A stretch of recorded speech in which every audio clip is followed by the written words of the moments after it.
Moi, c'est spécial un peu parce que on a fait du hockey 3A d'été ensemble avec son père avait formé une équipe. Ça, je te parle de ça. Simon avait peut-être 11 ou 12 ans. Et puis, moi, Simon est du même âge que mon fils à moi. Alors, ils faisaient du hockey d'été ensemble. Son père avait fait une équipe, avait formé une équipe. Lui était basé à Québec, mais avec un petit peu les meilleurs joueurs de la province ou d'un peu partout, puis tout ça. Fait que on s'est retrouvés dans la même équipe. Nous, on a joué, mon fils Philippe jouait pour l'équipe de Pierre Gagné, le défunt Pierre Gagné. Puis, on a fait du hockey d'été pendant 2 ou 3 ans, puis on a eu du plaisir. On a eu du plaisir incroyable, peut-être un petit peu trop même, les parents. Puis, on avait une équipe vraiment formidable. Il y avait Simon, mon fils était dans les buts. Il y avait aussi un nommé Jonathan Girard. On se rappelait de Jonathan avec les Bruins de Boston, Éric Chouinard, Mike Ribeiro, etc., etc. Puis je me rappelle dans plusieurs tournois qu'on allait jouer l'été, il y avait souvent, s'il y avait un différentiel de 7 buts ou plus, dans des matchs, le match était tout simplement arrêté, puis on passait à l'autre match, puis tout ça. Fait que on a été, on n'a pas joué souvent des matchs complets durant ces années-là parce que l'équipe était tellement bonne. Puis c'est comme ça que j'ai rencontré moi Simon et son père. Puis comme je te dis, c'est spécial parce que moi, j'avais oublié tantôt François Beauchemin. C'est sûr avec François aussi. Puis on avait toute une équipe. Puis c'est pour ça que moi j'ai des relations spéciales avec des gars comme François Beauchemin ou avec des gars comme Simon Gagné. C'est des jeunes que je connais depuis l'âge de 11 ans, 12 ans. Je connaissais beaucoup les parents. J'étais quand même très ami avec son père, un peu tout ça. Puis, fait que, on a eu beaucoup, beaucoup de plaisir dans ce temps-là. Simon avait pas un gros gabarit, c'est sûr et certain, mais tu voyais tout de suite que Simon avait un talent supérieur d'après son coup de patin naturel, d'après la façon dont il voyait le jeu, puis tout ça, tu voyais que Simon était en avant des autres un petit peu, puis il avait ces qualités-là, c'est sûr et certain, dès son jeune âge. Ouais. Ben, son père, c'est sûr qu'à travers les années, comme je vous dis, nous, on s'est toujours côtoyés. Puis après ça, on a toujours suivi le cheminement de Simon parce que moi, mon fils Philippe et puis Simon ont le même âge. Alors, par la suite, les deux jouaient un contre l'autre, soit midget, soit bantam, midget, junior. Simon était avec les Rafans de Beauport, puis Philippe était avec l'Océanique de Rimouski, etc., etc. Puis là, son père me demandait souvent, là, tu sais, est-ce que tu vas prendre Simon? On avait quand même des joueurs assez intéressants dans ce temps-là, puis on avait beaucoup de bons joueurs. Puis tout ça, puis cette année-là, on avait une cuvée c'était l'année de Vincent Lecavalier, Jonathan Gérard, François Beauchemin, etc. Tous ces jeunes-là, fait qu'on avait beaucoup de personnes, puis là, je me rappelle, son père me disait toujours, est-ce que tu vas prendre Simon? Est-ce que tu vas prendre Simon? Puis je disais toujours, attends un peu, c'est sûr qu'on va le prendre, mais attends un peu, c'est sûr qu'on va le prendre. Puis lui, il est anxieux, mais on a été, euh, on a été très choyés d'avoir la chance d'avoir Simon avec nous, puis tous ces gars-là. Ouais. Mais je me rappelle que Simon était quand même un joueur qui était très convoité, puis tout ça, puis c'était un joueur local pour eux à Québec, puis tout ça, fait que nous, on savait qu'il y avait plusieurs équipes qui étaient intéressées à Simon, puis tout ça, puis mais on savait qu'il y avait des chances, mais c'était mitigé, si je me rappelle bien, c'était mitigé du côté des remparts, puis mais on n'a pas été surpris parce que ils étaient quand même dans le groupe où des gens qui courtisaient Simon, puis tout ça. Puis je sais qu'il y a peut-être eu des différends de ce côté-là, mais euh, on se doutait qu'eux étaient pour le prendre jusqu'à un certain point, puis tout ça. Mais il y avait de l'intérêt de plusieurs équipes, puis tout ça, puis pour Simon. Moi, je pense que ça vient. Euh, c'est un envers de la médaille aussi parce que souvent, si tu te détaches de la maison, tu vas peut-être apprendre à parler anglais, tu vas peut-être apprendre à vivre à l'extérieur. Ça va être un complément.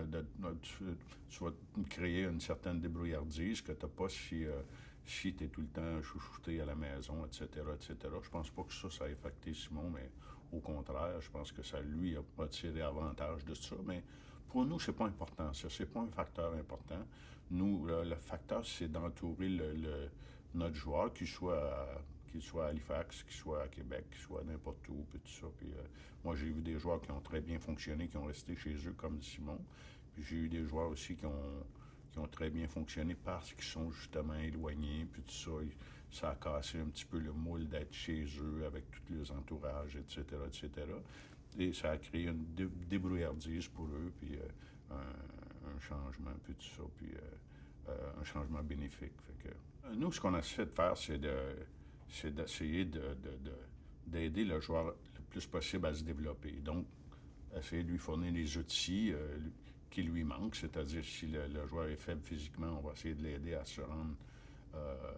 euh, à se rendre plus fort physiquement, puis tout ça, puis il a travaillé avec un groupe de Québec qui était excellent, puis tout ça, puis son coup de patin, Simon, comme on dit, aujourd'hui, on aide beaucoup les gens avec leur coup de patin, c'est tellement important, la vitesse aujourd'hui, mais Simon avait quand même un coup de patin, lui, qui était un coup de patin qui était très, très naturel, puis tout ça, fait qu'on n'a pas eu besoin on savait que Simon était pour grossir, grandir, grossir, etc. Puis tout ça, on peut faire ça. Alors qu'on peut les faire grandir, mais on est capable de les faire grossir un peu, puis tout ça. Dans le cas de Simon, c'était juste une question de développement, puis tout ça, faire attention aux blessures. Il a fait quand même une commotion cérébrale majeure quand il était à Beauport, puis tout ça. Alors, surveiller les blessures, surveiller son... Nous, c'est d'essayer d'enlever tous les aggravants, puis essayer de le mettre en position de succès. C'est-à-dire que comme on dit toujours, nous autres, c'est pas nous autres qui va te faire repêcher, nous, on va t'aider à te faire repêcher. Fait que donc, on va essayer de te développer, on va essayer de te mettre dans la meilleure situation possible, puis c'est toi qui vas te faire repêcher. Puis, c'est sûr qu'il y en avait beaucoup qui étaient inquiets par son gabarit, puis tout ça, puis mais je pense que les équipes étaient quand même... savait beaucoup. Nous, c'est sûr qu'on poussait sur la qualité de son coup de patin, mais surtout sur sa vision du jeu, puis la façon dont il découpait la patinoire, puis tout ça. Fait que nous, c'est un petit peu ce qu'on poussait pour Simon, puis tout ça, mais on voyait que Simon progressait beaucoup, puis tout ça, puis c'est ce qu'on essaie de faire, d'établir cette valeur-là auprès des équipes de la Ligue nationale, puis tout ça, mais ça n'a pas été une vente très difficile.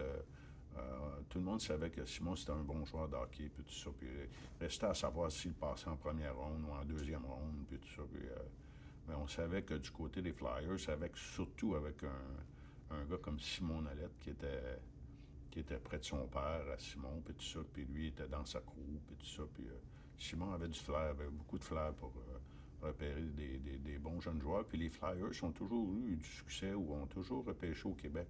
N'étaient pas gênés de...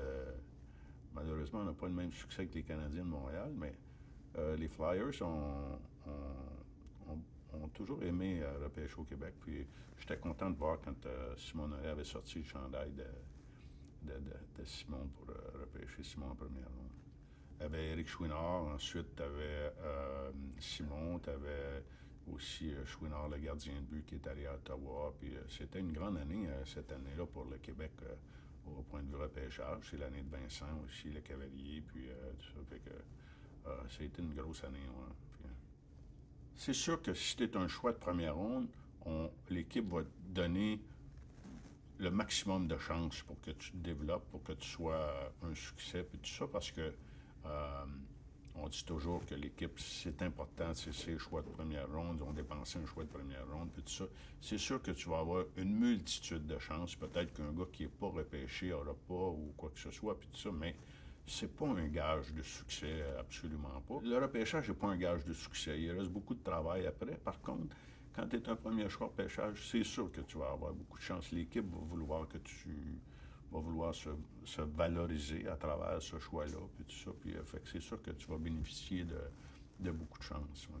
Dans le cas de Simon, c'est qu'on avait 2 ans pour le signer quand tu es repêché avant que tu retournes au repêchage, mais Simon a fait l'équipe la 2e année, alors c'est comme... c'était prématuré, puis tout ça, mais ça n'a pas été difficile parce que dans ce temps-là, c'était Bobby Clark. Bobby Clark aime les joueurs, c'est un ancien joueur, il aime les joueurs, il aime faire. Puis nous, on savait que c'était un premier choix. Dans ce temps-là, un premier choix, c'était, tu avais une braquette salariale pour un premier choix. Fait que dans ce temps-là, tu joues entre certains chiffres, etc., etc. Mais eux reconnaissaient le potentiel de Simon. Comme je te dis, moi, c'est le genre de joueur, Simon, qui était probablement un meilleur pro qu'un joueur junior parce que à cause de sa vision du jeu, sa vitesse, etc., je pense que Simon est devenu un meilleur pro qu'il était junior. Puis, mais pour le contrat, ça n'a pas été tellement difficile. On s'est assis avec Bob, puis j'avais eu des relations avec lui auparavant, puis tout ça. Puis, comme je vous dis, c'était un premier choix, puis eux savaient qu'il n'était pas joué dans la Ligue nationale, puis tout ça. Fait que c'était pas quelque chose de très difficile. Là, je me rappelle quand Simon avait 20 ans, je pense que à sa deuxième saison, là, il m'avait appelé, puis j'étais dans un hôtel, là, en quelque part, là, en quelque part dans la Ligue nationale, une des villes de la Ligue. J'étais dans un hôtel, puis là, il m'avait dit, Bob, il dit, je pense que là, il dit, je vais m'acheter une maison, puis ma blonde s'en vient rester avec moi, Karine, qui est sa femme aujourd'hui, qui est une fille très, très gentille. Il dit, je pense que Karine va venir rester avec moi, puis on va s'acheter une maison. Puis là, j'étais comme, j'avais accroché, puis là, je pensais à ça, puis là, j'étais comme tout désemparé de ça, parce que je le trouvais trop jeune, tu sais, pour que rester avec son ami, puis après ça, je le trouvais trop jeune pour acheter une maison, puis là, j'étais comme... Là, j'avais muré ça pendant une journée ou deux. J'avais parlé à mon partenaire ici, mon partenaire Daniel aussi, qui s'occupe du côté affaires de Jean Deck, puis tout ça. Puis là, on avait mûri ça, puis là, on avait tourné ça d'un bord, puis de l'autre côté, puis envoyé dedans. Puis là, j'étais comme mélangé. Puis là, après ça, je me suis dit en moi-même, puis là, je dis, Simon, j'ai dit, si toi, là, il t'envoie dans les mineurs, qu'est-ce qui va arriver? Ben, il dit, le club ferme à Philadelphie. Fait que c'est pas un gros problème.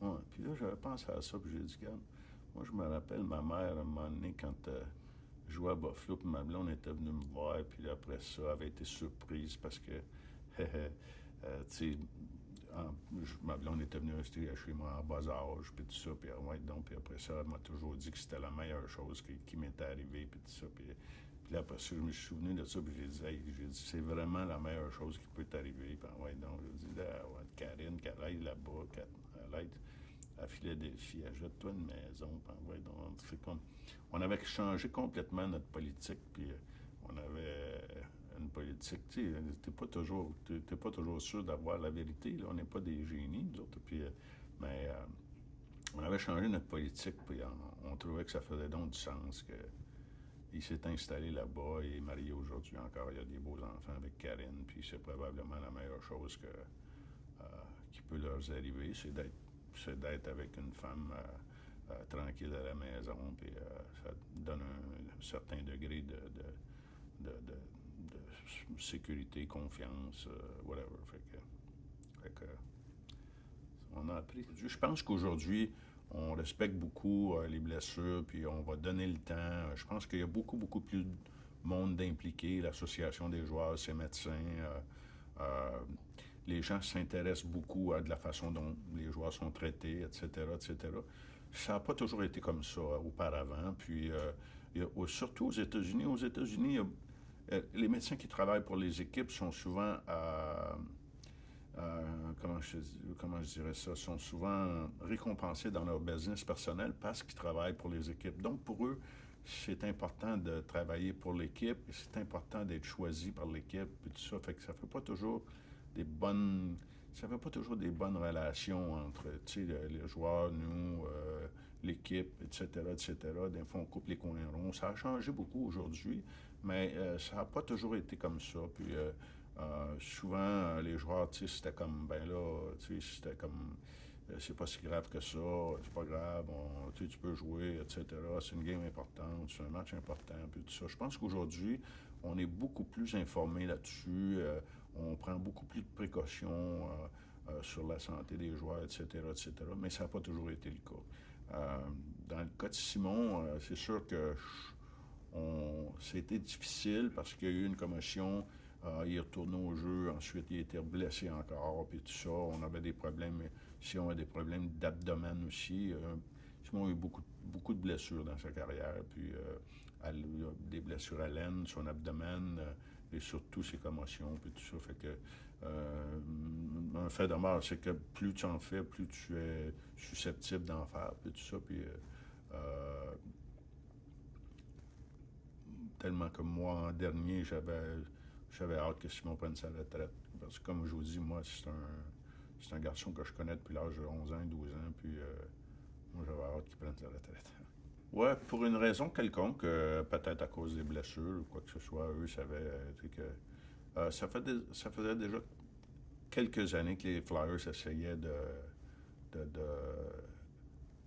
faire un échange avec Simon, puis tout ça, puis nous, on avait un contrat à non-échange, on avait une clause de non-échange, mais ils essayaient quand même, puis ils essayaient de nous taquiner là-dessus, puis ils essayaient de faire un deal, puis tout ça.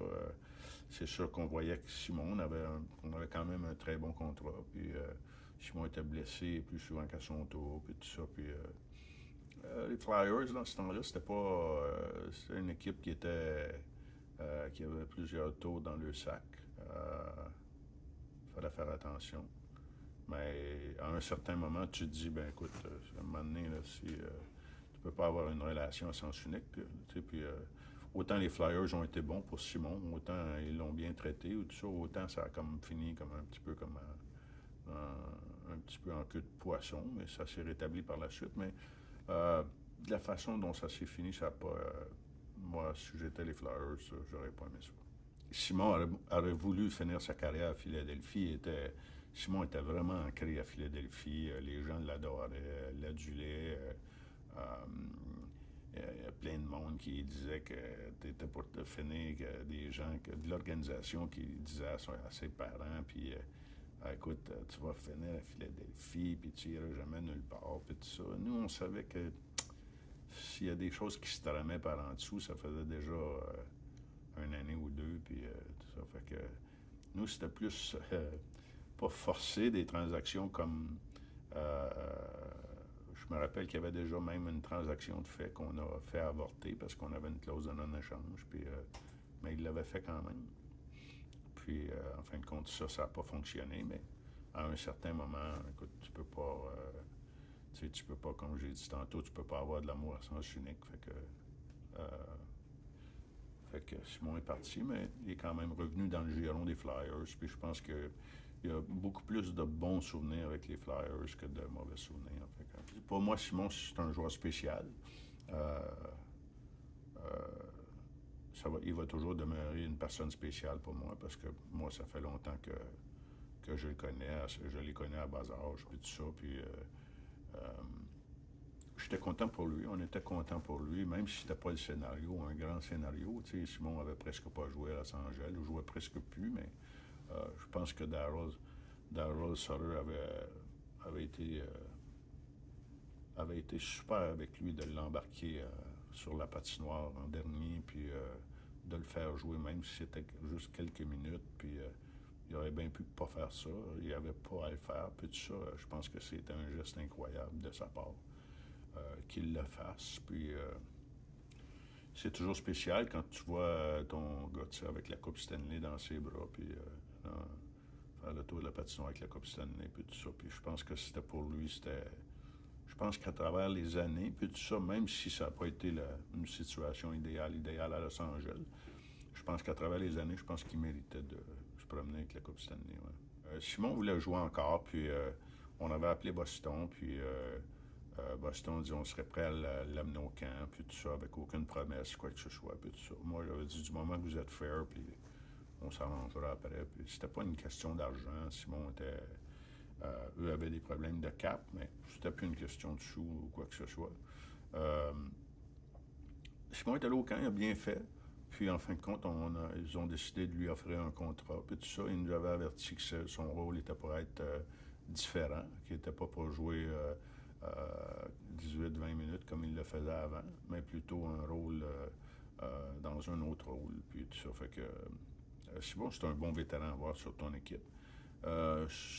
Fait qu'on est allé tranquillement avec lui. On a commencé la saison bien tranquillement, puis tout ça. Puis là, ça s'améliorait de plus en plus. Puis euh, Simon n'avait pas joué beaucoup de hockey au cours des dernières années. Fait que ça allait de mieux en mieux. Puis là, Simon a appris que son père était malade. Puis euh, ça a dégénéré quand même assez rapidement, là, en quelques mois. Fait que en dernier, ben, je pense qu'il avait plus la tête au hockey. Puis il était plus prêt à faire ces sacrifices-là à cause de. Il sentait que son rôle n'était pas au point de. Son rôle était plus avec avec les Browns de Boston, mais bel et bien avec sa famille, puis tout ça. Puis moi, j'étais bien content de tout ça. Il m'avait demandé ce que j'en pensais. Moi, j'ai dit, regarde, j'ai dit, si tu veux t'occuper de toi, il dit, moi, je suis preneur. Moi, j'ai dit, moi, je te conseille de le faire si c'est ça que tu veux faire. Parce que je dis, moi, j'avais encore la même, j'avais encore la même peur, moi, que surtout si toute sa concentration n'était pas là, j'avais encore peur à cause de ses commotions, etc., etc. Le hockey qui devenait de plus en plus vite, de plus en plus gros. Alors, si c'est déjà difficile si tu es à 100% concentré, mais si tu es concentré à 75% ou à 50%, ça devient dangereux. Ah, Simon, c'est quand même une personne comme ça, hein, puis sa famille, c'est important. Son père, il était très, très près de son père, son frère, puis sa mère, puis tout ça. Fait que une belle famille, puis peut-être l'âge aussi, à l'âge que Simon était rendu, peut-être que c'était à cet âge-là. Puis de la façon dont c'est arrivé aussi, je pense que c'était quand même assez. C'est pas comme si Simon était dans l'apogée de sa carrière. Tu sais, il était en fin de carrière. Puis je pense qu'il y avait vraiment. Là, il y avait des enfants. Puis je pense que là, il était capable d'établir ses priorités facilement. Puis tout ça. Puis